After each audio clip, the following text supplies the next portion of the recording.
The Miser by Molière.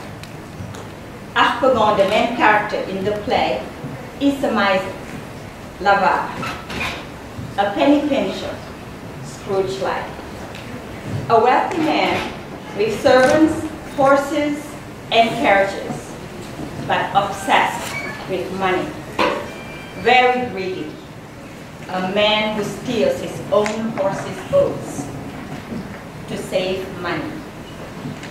His horses are starving and weak.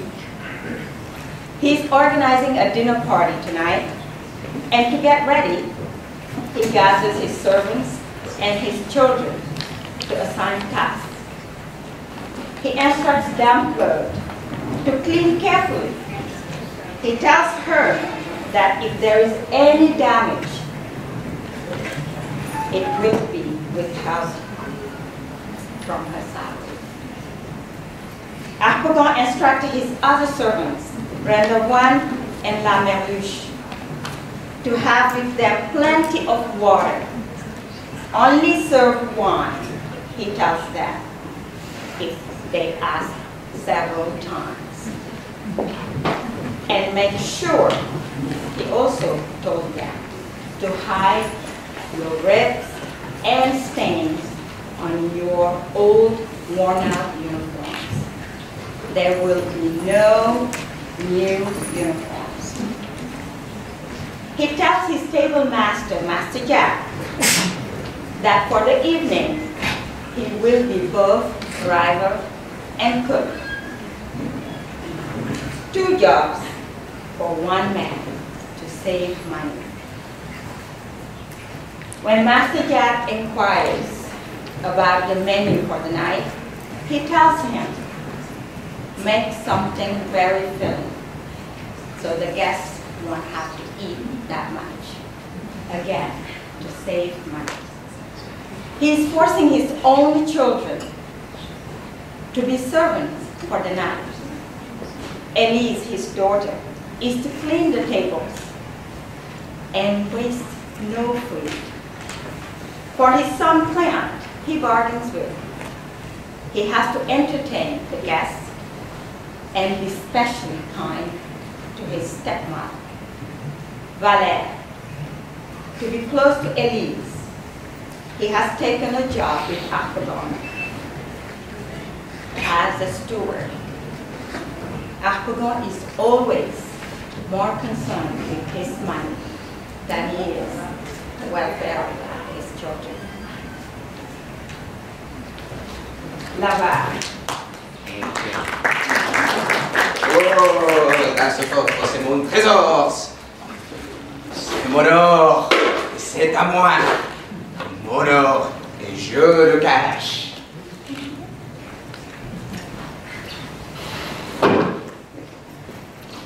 Allons, venez à tous. Je vous distribue mes ordres. Pour tantôt règle, à chacun son emploi. Approchez d'un flotte, commençons par vous. Bon, vous voilà, les armes à la main. Alors, vous allez nettoyer partout et prenez garde de ne pas frotter les meubles trop fort, de peur de les user. Outre cela, je vous constitue, tenant le souper, au gouvernement des bouteilles.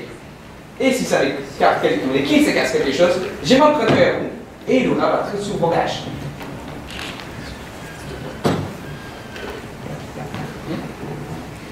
Châtiment politique. Allez, vous, Brandavoine, et vous, la Merluche, je vous établis dans la charge des renseignements et des données à boire. Mais non pas selon la coutume des certains impertinents des laquais qui viennent provoquer les gens et les faire aviser de boire lorsqu'on n'y songe pas. Attendez qu'ils vous demandent plus d'une fois et vous souvenez toujours d'apporter beaucoup d'eau. Oui, le vin vous monte à la tête. Qui aura non aussi connu, monsieur? Oui, quand vous verrez venir les personnes. Et prenez garde de ne pas gâter vos habits. Mais vous savez bien, monsieur, qu'il y a des demandes mon pourpoint est couvert d'une grande tache d'huile de lampe. Et moi, monsieur, que j'ai mon autre chose tout trouvé par derrière. B. Et qu'on vous parle, on va se parler. B. Rangez cela âprement du côté de la muraille et présentez toujours l'eau devant tout le monde, comme ça. Et vous, tenez toujours votre chapeau ainsi lorsque vous servirez. Comprenez? Et vous, ma fille, vous aurez l'œil sur que l'on desservira. Et prenez garde qu'il ne s'en passe aucun dégât. Cela c'est bien, ma fille. Mais cependant, préparez-vous bien pour recevoir votre maîtresse, qui vous doit venir visiter et vous mener à la foire avec elle. Entendez-vous ce que je vous dis? Oui, mon père. Oui, Miguel. Et vous, mon fils de Demaso, à qui j'ai la bonté de pardonner l'histoire de tantôt, ne vous allez pas aviser de lui faire mauvais visage. Moi, mon père, mauvais visage. Et par quelle raison? Mon Dieu, nous savons le train des enfants dont le père se remarie et de quel œil ils ont la coutume de regarder ce qu'on appelle belle-mère. Mais si vous souhaitez que je vous parle le souvenir de votre dernière frère, je vous recommande surtout de regarder dans mon visage ce personnage et de lui faire enfin tout le meilleur accueil qui vous sera possible. À vous dire vrai, mon père, je ne puis pas vous promettre d'être bien est-ce qu'elle devient ma belle-mère. Je mentirais si je vous le disais. Mais, pour ce qui devient de ce point, et de lui faire son visage, je vous promets de vous obéir ponctuellement si je j'oublie. Prenez garde de moi. Et vous verrez, mon père, que vous n'aurez pas sujet qui vous entame. Vous ferez ça, je crois. Valère, aide-moi ceci. Oh ça, maître Jacques. Approchez, je vous ai gardé pour le dernier. Est-ce à votre coucher, monsieur, ou bien à votre cuisinier que vous voulez parler? Je suis l'un et l'autre. Bah, mais c'est à tous les deux. Mais à qui les deux le premier? C'est au cuisinier. Allez, 30 secondes.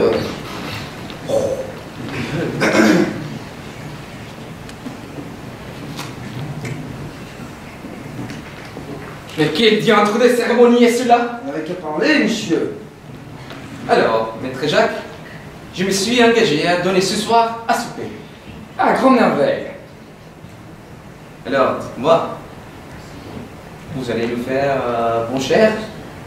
Oui, enfin, si tu me donnes un peu d'argent. Ah, quel diable! Toujours de l'argent! Il semble qu'il n'ait que ce mot à la bouche. De l'argent, de l'argent, de l'argent! Ah, Minon que ce mot à la bouche.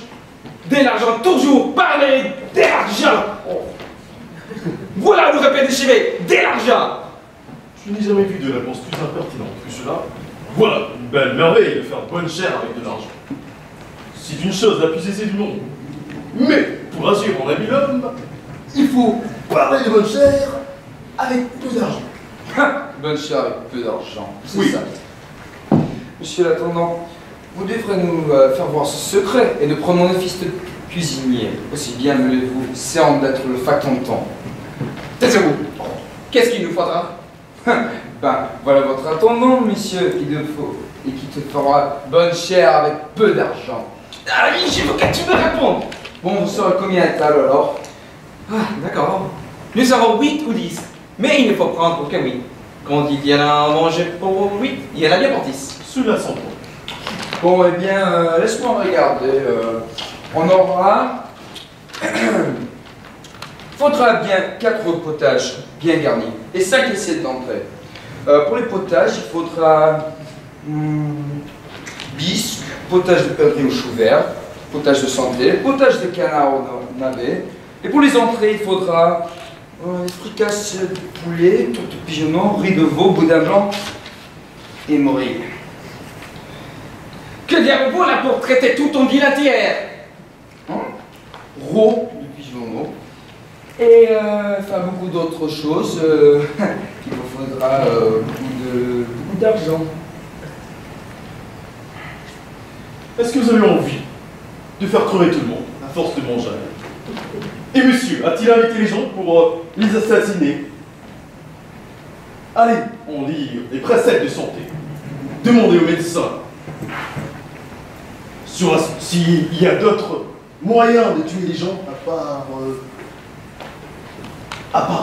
faire manger les gens. Bah mais il a raison. Quoi? Eh ben ouais. Je veux dire, allez, vous en dire un peu des préceptes de la santé et demandez au médecin s'il y a toujours rien de plus préjudiciable à l'homme que de manger avec excès. C'est vrai. Hein? Non. Moi je dis non. Eh ben, Monsieur, le docteur que vous avez vu là-bas.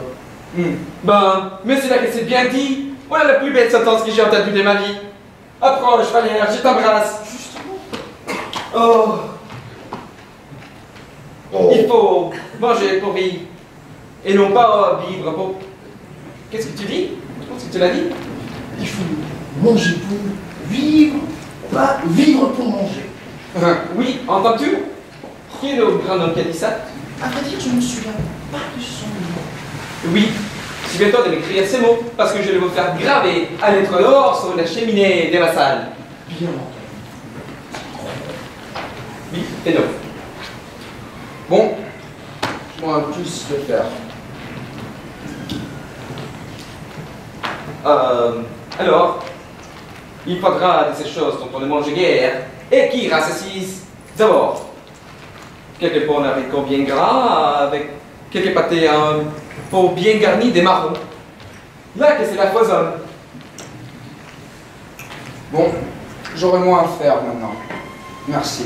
Reposez-vous sur moi. Vous, Valère. Monsieur, je laisserai le voisin le week-end à se charger de les conduire aussi bien. Fera-t-il besoin d'apprêter dessus? Oui, maître Jacques, il faut nettoyer mon carrosse maintenant.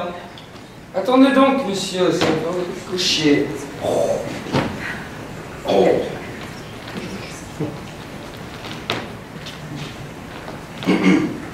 Vous dites, Qu'il faut nettoyer mon carrosse et tenir mes chevaux tout prêts pour conduire à la foire. vos chevaux, monsieur. Non, tu vois, ils sont pas du tout en état de marcher. Les pauvres bêtes. Oh, les Je veux pauvres. dire qu'ils sont sur la litière. Mais quand même, les chevaux, c'est pas quand même. Alors, non, je vais pas les amener à la foire. Je te jure. Mais le travail ne sera pas grand de conduire jusqu'à la foire. Et pour ne faire rien, monsieur, est-ce qu'il faut manger rien? Il faudrait bien mieux qu'il fasse beaucoup de travail et manger le même. Quand même, avec toi et tout l'argent que tu prends pas, on peut dire que, enfin, ils sont pas du tout en état d'y aller nulle part pendant combien de temps? Maître Jacques, faites bien le nécessaire. On en fait bien le nécessaire. Mais... Oh.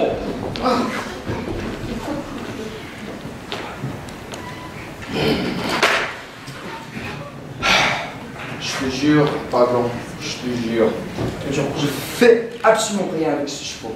Et tu peux prendre l'autre voisin si tu veux, qui va sur l'autre côté.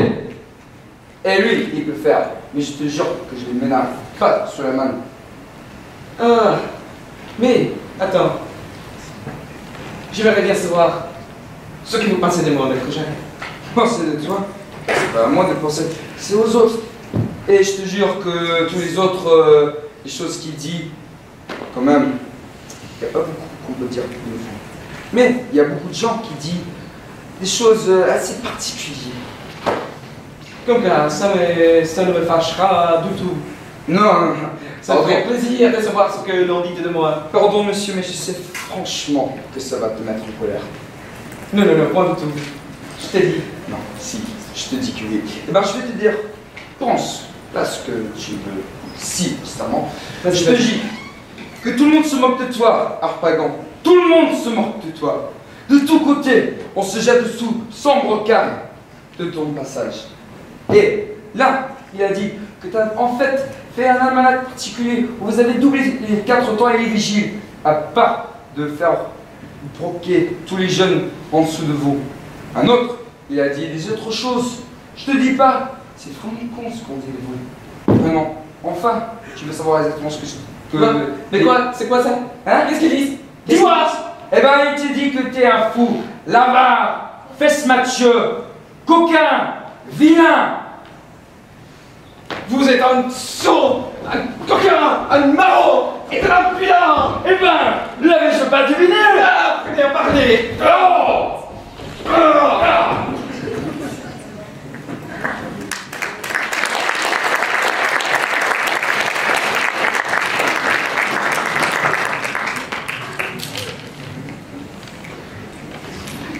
Please, a round of applause for Pauline Cadieux.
The last poem for the French group, please welcome Rami Shadid for La Belle Saison, The Beautiful Season, poem by Jacques Prévert.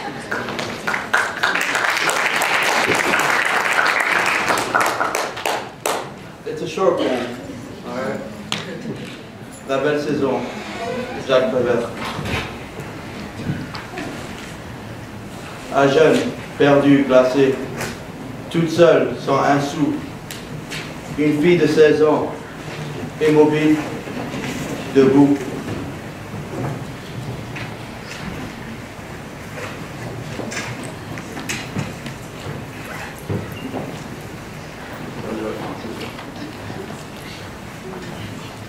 La Belle Saison, par Jacques Prévert. La jeune.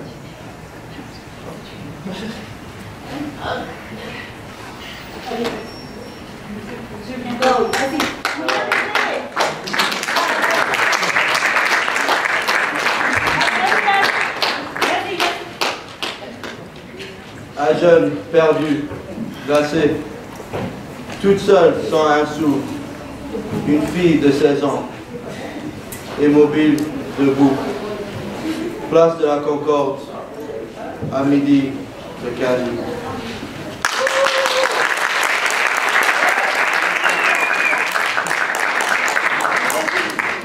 The moment you've been waiting for since the French play, and this is a drum from West Africa, from Senegal, and fusion with Moroccan beat.